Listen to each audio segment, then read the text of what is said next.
धार के रेतीले धोरों में हमने देखा है कि कई प्रतिभाएं आगे आती है और इन रेतीले धोरों की तरह चमकती हुई ये होनहार प्रतिभाएं। अगर आज आप यहाँ पर जहाँ पर हम मौजूद हैं रूमा देवी फाउंडेशन में, अभी हमें रूमा जी को आप खुद देखिए, खुद एक चमकते सितारे की तरह धार की मिट्टी के रंग में रंगी हुई है। पर यहाँ एक सबसे खास बात जो हम आपको बताएं कि अभी आने वाली 15 जुलाई तक की तारीख है उन तमाम बेटियों के लिए खास होने वाली है जो अपने भविष्य में डॉक्टरी की लाइन में, इंजीनियरिंग की लाइन में अपना भविष्य बनाना चाहती है, पर आर्थिक परिस्थितियों की वजह से वो मजबूर है, कहीं ना कहीं अपना मुकाम हासिल नहीं कर पा रही है। तो रूमा देवी फाउंडेशन की ओर से एक बहुत बेहतरीन पहल की गई है। इसकी पूरी जानकारी रूमा देवी जी से ही चाहेंगे कि आप ही दें, हमारी तमाम थार की उन बेटियों तक ये जानकारी पहुंचाए कि कौन सी स्कॉलरशिप आप लेकर आ रही हैं, छात्रवृत्ति की कौन सी योजना है और किन बेटियों को इनका लाभ मिलेगा। जी, ये रूमा देवी सुगुणा देवी अक्षरा छात्रवृत्ति है। ये हम विगत 5 सालों से कर रहे हैं और आज तक हम जो स्कॉलरशिप दे रहे हैं ये परसेंटेज बेस पे नहीं है, ये उनको दी जा रही है जो जिनको नीड है, वास्तव में पढ़ना चाहते हैं लेकिन वो आर्थिक रूप से कमज़ोर परिवार से आते हैं या कोई भी अन्य कारण वो आगे नहीं पढ़ पा रहे हैं, उनके लिए है। तो ये जो छात्रवृत्ति दी जाती है ये 25 से 75 हज़ार पर स्टूडेंट को दी जाती है और इसमें 60% बच्चियों के लिए है। ये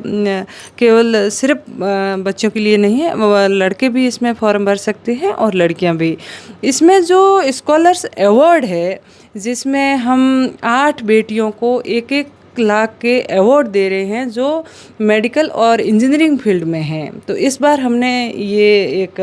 अवार्ड का रखा है क्योंकि हमारे ग्रामीण क्षेत्र से जो बच्चियाँ आती है वो इस फील्ड में बिल्कुल आगे नहीं आ रही है। तो ये पूरे जोधपुर संभाग से हम ले रहे हैं और ये प्रोग्राम हम जोधपुर में करना चाह रहे हैं। तो इस प्रोग्राम के लिए हमने सिर्फ बेटियों को सुना है और जो हम स्कॉलरशिप दे रहे हैं इसमें 60% बेटियाँ हैं। देखिए, यहाँ एक सबसे बड़ी बात जो इन्होंने आपके सामने रखी, शायद आपने उस पर गौर किया होगा कि परसेंटेज बेसिस पे यहाँ पे सिलेक्शन नहीं होगा और बेटियाँ और बेटे दोनों को मौका मिलेगा। क्योंकि कई बार हम देखते हैं 10th-12th में एक अलग परिस्थिति होती है जिसकी वजह से वहाँ पर उतनी परसेंटेज नहीं बन पाती जितना वो आगे शायद कर पाएँ। तो यही वजह है कि इन्होंने सोचा कि इस बार परसेंटेज नहीं, आपकी आर्थिक स्थिति और आपके मनोबल को, बिल्कुल उनको मनोबल देखते हुए, क्योंकि जो हम छात्रवृत्ति दे रहे हैं वो कला के क्षेत्र में, शिक्षा के क्षेत्र में, संगीत के क्षेत्र में, तो ऐसे करके हम अलग अलग क्षेत्र में बच्चों को दे रहे हैं और बच्चे बहुत अच्छा रिजल्ट लेके आ रहे हैं। आपने देखा होगा कला के क्षेत्र में जैसे अशोक सहेलिया है, उनको भी छात्रवृत्ति मिली थी और उन्होंने अच्छी परफॉर्मेंस दी और आज वो बड़े बड़े मंचों पे जाके अपनी प्रस्तुतियाँ दे रहे हैं।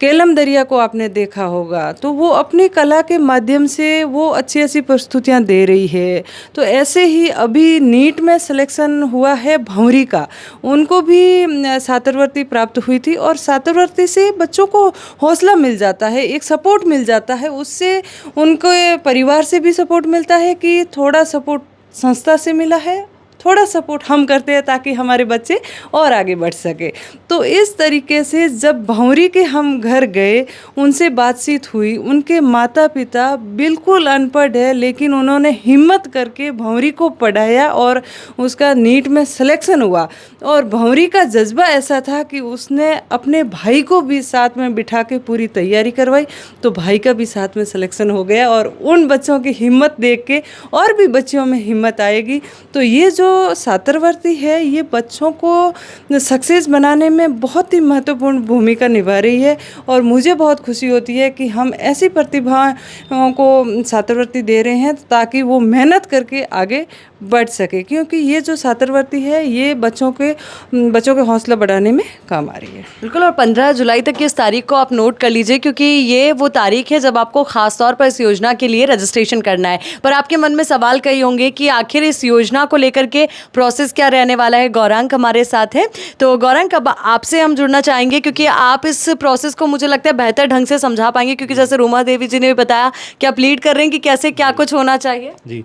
तो आप जो है rumadevifoundation.com पर जाकर के आप जो आवेदन है वो कर सकते हैं। ऑनलाइन फॉर्म हमारा दिया गया है, आप उस पर जाकर के आवेदन कीजिएगा। वो आपका आवेदन हमारे पास आएगा तो उसका आपके पास में कंफर्मेशन कॉल आएगा कि भाई आपका आवेदन हमें प्राप्त हो चुका है उसके लिए फिर हम लोग आगे जाते हैं, हमारी सेकंड जो स्क्रीनिंग होती है उसमें हमारी जो टीम है वो उनको वापस कॉल करके जो जो डिटेल्स उन्होंने दी है वो सारी चीज़ें क्रॉस चेक की जाती है कि भाई उन्होंने जैसे बताया कि उनकी आर्थिक स्थिति कैसी है, उनका घर कैसा है, वो सारी चीज़ें हम लोग क्रॉस चेक करते हैं। फिर हमारी तीसरी स्क्रीनिंग होती है जिसमें हमारी टीम जो है उनसे थोड़ा सा डीप में क्वेश्चनिंग करके, उनसे बातचीत करके वो बातों को वापस से क्रॉस वेरीफाई करती है। उसमें हमारी टीम जो है वो 2 ग्रेड्स दिए जाते हैं, हम लोगों देते हैं उनको, ए और बी। जो ए ग्रेड में आते हैं बच्चे, उनके घर पे हम लोग टीम भेज देते हैं। वो टीम जाती है, पूरी स्क्रीनिंग करती है उनकी, वहाँ पर जा कर के उनका इंटरव्यू भी लिया जाता है ताकि कि जो सच में जिनको ज़रूरत है और जिनमें हुनर है उन्हें हम लोग दे सकें छात्रवृत्ति। तो उसके लिए हम लोग ए ग्रेड वाले बच्चों के लिए तो जैसे ही हमारे पास लिस्ट तैयार होती है हमारी टीम जो है वो उनके घर तक चली जाती है, और जिनका जो बी ग्रेड में आते हैं उनके लिए फिर से एक ग्रुप डिस्कशन किया जाता है और फिर उसमें से भी हम लोग शॉर्ट करके बच्चों को आगे हम लोग स्क्रीनिंग के लिए भेज देते हैं। तो उस वे में हम लोग जो है जिनको ज़रूरत है और जो सच में हुनरमंद भी हैं, जिनमें थोड़ा सा हुनर है, जिनमें जज्बा है, हम उन बच्चों को चूज़ करके और उनको छात्रवृत्ति देते हैं हम लोग। देखिए अब यहाँ पर भी इन स्टूडियो हम देख पा रहे हैं कि सब कामकाज चल रहा है बड़े रफ्तार के साथ, क्योंकि 15 जुलाई तक की तारीख है। तमाम स्टेप्स के जो वेरिफिकेशंस है वो यहाँ पर किए जा रहे हैं, ऑनलाइन पंजीयन भी आ रहे हैं। आप बताना चाहेंगे कौन कौन यहाँ पर मौजूद है आपके ऑफिस में और कौन कौन किस तरीके से इस प्रोसेस को आगे बढ़ा रहे हैं? तो यहाँ पे रवि है जिनके पास में आवेदन आ रहे हैं और वहाँ से सेलेक्ट होके यहाँ पे कमला के पास आ रहे हैं और फर्स्ट कॉलिंग कमला कर रही है, और उसके बाद में ये रुपेश जी के पास में जा रहे हैं और रुपेश जी कॉल करके सबसे कंफर्म कर रहे हैं कि वास्तव में जो अपने पास में आवेदन आए हैं ये सही है। इसके बाद में बागाराम जी के पास जा रहे हैं, बागाराम जी यहाँ से टीम बना के गांव-गांव भेज रहे हैं, ढाणी ढाणी भेज रहे हैं और वहाँ जाके वास्तव में जो परिस्थिति है वो देख रहे हैं कि किनको नीड है, उन्हीं को ही सिलेक्शन, उनका ही सिलेक्शन किया जा रहा है कि वास्तव में इनको नीड है और इनको छात्रवृत्ति दी जानी चाहिए। और ये छात्रवृत्ति हम 5 साल से देते आ रहे हैं और आज तक 1 करोड़ रुपए हम इनको दे रहे हैं और पूरे शिक्षा के क्षेत्र में अभी तक हमने लगभग 3 करोड़ रुपए शिक्षा के प्रति हमने डिस्ट्रीब्यूट किए हैं। 3 करोड़ रुपए का एक बड़ा टारगेट भी आप कह सकते हैं कि शिक्षा के क्षेत्र में इन्होंने दिए हैं। हालांकि जो पहल थी, शुरुआत थी, वो अलग तरीके से हुई, पर जिस तरीके से आप हर क्षेत्र में आगे बढ़ रहे हैं, चाहे वाणी उत्सव का ही हम जिक्र क्यों ना कर ले, पर अब यहाँ पर वापस एक बार से स्कॉलरशिप पे आते हुए जहाँ पे फॉर्म्स आ रहे, एक बार उनसे हम बात करना चाहेंगे। अब तक लगभग कितने आवेदन आपके पास आ चुके हैं? अभी तक तो काफ़ी आ रहे हैं, काफ़ी दिनों से हम लगे हुए हैं। और 15 जुलाई तक क्या लगता है, पिछली बार कितने आ गए थे, इस बार कितने आ जाएंगे? डायरेक्ट फिगर तो हमारी सीनियर टीम्स को पता है, बट एक्चुअली हर साल बढ़ ही रहे हैं। जितना लास्ट से आए थे तो इस बार उससे ज़्यादा ही आए हैं। गौरांक, आप पिछले 5 साल से देख रहे होंगे, लगभग कितने आवेदन आप लोग के पास आ जाते हैं? मैम पहले साल में हमारे पास कम थे और हर साल जैसे रवि जी ने बताया वो बढ़ते जा रहे हैं। इस बार हमारे पास जो है ऑनलाइन जो आवेदन है हमारे पास में 2000 तक आ चुके हैं, और पिछले साल ये फिगर थोड़ा सा कि कम था, ज़्यादा कम नहीं था, हर साल बढ़ रहा है। इस बार जो 2000 हैं वो हमारे पास ऑनलाइन आवेदन आए हैं, और ऑफलाइन भी जो आवेदन आए वो हमारी दूसरी टीम के पास में आते हैं, वो हैंडल करते हैं। जो होते भी ऑफलाइन जो आए हैं कि जो लोग ऑनलाइन नहीं जितना यूज़ करते हैं तो वो हम लोग ऑफलाइन भी ले लेते हैं उनके आवेदन। चलिए देखिए, ऑनलाइन ऑफलाइन दोनों तरीके से रजिस्ट्रेशन जारी है, आप पूरा चेक कर रहे हैं, क्रॉस वेरीफाई कर रहे हैं। अभी तक ऐसा कोई लगा कि हाँ ये फेक आया है या फिर किसी ने ऐसे ही? बिल्कुल ऐसा लगा है, बिल्कुल, क्योंकि सर मेरे को फाइल बना के देते हैं और मैं इससे रीचेकिंग करती हूँ और उसके बाद में उन्हें कॉल करती हूँ। कॉल करने के बाद में मैं उन्हें बताती हूँ कि सेकंड कॉल के लिए आपको जानकारी देनी पड़ेगी। सेकंड कॉल के लिए सर के पास जाती है सेकंड कॉल, और मैं फर्स्ट कॉल करती हूँ। नहीं, मेरा सवाल ये था कि देखिए अब तक तो सारे आवेदन आ ही रहे हैं, कई तो सही होंगे या सारे ही सही आते एकदम परफेक्ट? एकदम सही तो कोई नहीं मतलब सारे सही नहीं आते एकदम, क्योंकि कोई तो ऐसे ही मतलब ऐसे ही दे देते हैं कोई कि हाँ चलो देखते हैं वाकई में ऐसा कुछ होता भी है कि नहीं। लेकिन ज़्यादातर जो आवेदन आ रहे हैं वो वास्तव में सिलेक्शन करना हमारे लिए बहुत मुश्किल हो जाता है, क्योंकि ज़्यादातर ऐसे ही लगते हैं कि किनको दें और किनको रखें, क्योंकि हमारे पास तो लिमिट होती है और आवेदन इतने सारे आ जाते हैं और उसमें से हर आवेदन में लगता है कि यार इनको भी ज़रूरत है, इनको भी ज़रूरत है, लेकिन बड़ी मुश्किल होती है कि सेलेक्ट करते हैं उस समय, क्योंकि 3-3 बार 4-4 बार स्क्रीनिंग होती है, तब जाके हमें उनको सेलेक्ट करना होता है। लेकिन हम कोशिश करते हैं कि हर साल स्टूडेंट्स को बढ़ाएंगे और ज़्यादा कोशिश करेंगे कि ज़्यादा बच्चों को हम छात्रवृत्ति है वो दे पाएँ। देखिए ये कोशिश भी है और सबसे बड़ी बात तो ये है कि बेटियों के लिए तो कई योजनाएं हैं, बेटों के लिए बहुत कम योजनाएं, उनमें से ये योजना। आप किस तरीके से अपने काम को आगे कर रहे हैं, कैसे कॉलिंग करके सारी चीज़ें आप वेरिफिकेशन कर रहे हैं? वैसे हम रुमादेवी फाउंडेशन में हमारा ये प्रोग्राम अभी 5वें साल में प्रवेश कर रहा है, तो हम वैसे स्क्रीनिंग में इनका पूरी पहले नाम वेरीफाई करते हैं, कौन सी कैटेगरी से आवेदन है उसका, और फिर वो उनके पापा क्या काम करते हैं, और फिर उनके परसेंटेज भी एक बार थोड़ा रियली उनका पूछते हैं, अभी क्या उनका अच्छी परसेंटेज है या उनका क्या रुचि है बच्चे की। तो उन रुचि के अनुसार जैसे उन्होंने शिक्षा में आवेदन किया है, तो वे जैसे कोई परसेंटेज वगैरह अभी वो वर्तमान में कौन सी यूनिवर्सिटी से एक बार देखिए जसवंत, यहाँ एक फॉर्म पे आप देखिए, थोड़ी नज़र भी डालिएगा कि देखिए किस तरीके से अधिकतर जो खेती का कार्य करते हैं उनके जो बच्चे हैं उन्होंने आवेदन किया एक उम्मीद के साथ, और कईयों की परसेंटेज आप देखिए कितनी अच्छी अच्छी परसेंटेज है, और शायद इनको इसी की दरकार थी कि हाँ ऐसी कोई सहायता हम तक पहुँचे। जैसे कोई BSTC कर रहा है और उनका रीट प्री का अच्छे नंबर मार्किंग कर रहा है, अब उनको सपोर्ट की जरूरत है ताकि कुछ महीने वो कोचिंग लेकर के अच्छे अंक पाएं। तो कई सारे बच्चे अभी हमारे वर्तमान में जो पिछले वर्ष के कई सारे बच्चे टीचर बने हैं, और कई